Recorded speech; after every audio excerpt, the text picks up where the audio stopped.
Hello everyone, I'm Sheena Bipiape, and I will discuss to you the healthy habits and action.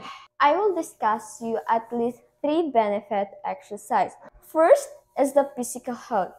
Exercise strengthens your heart, lungs, and muscles. Kapag regular ka na nag-exercise, lumalakas ang katawan mo. At mas nagiging healthy ang puso, baga at mga muscle mo. At mas nababawasan ang risk ng sakit tulad ng heart diseases and diabetes. The next one is the boost mental health.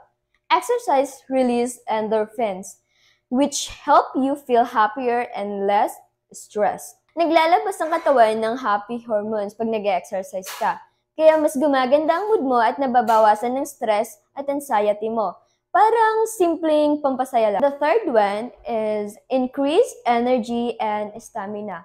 Regular physical activities help your body become more energetic. Kapag sanay na ang katawan mo sa galaw, nagkakaroon ka na ng lakas at hindi ka na basta-basta napapagod. And now, I will demonstrate you one exercise that help your body strength.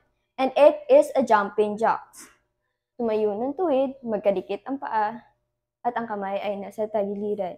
And now, we will jump out and jump in. You will repeat it in 30 minutes.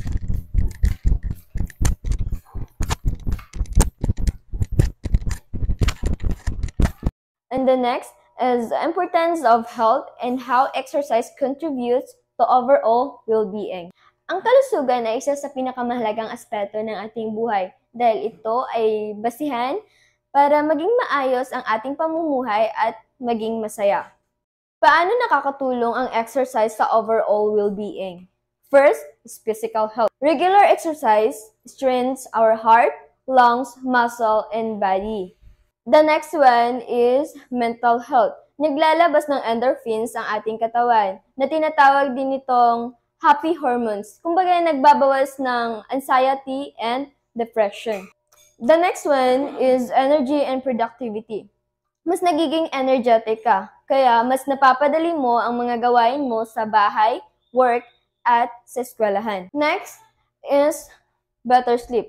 Kapag physically active ka, mas malalim at mahimbing ang tulog mo. Next one is confidence and self-esteem. Kapag mas fit ka, mas lumalakas yung tiwala mo sa sarili at mas napapabuti din ito para sa'yo. Sa madaling salita, ang health ay parang puhunan ng buhay at ang exercise naman ay isa sa pinaka-epektibong paraan para alagaan ito.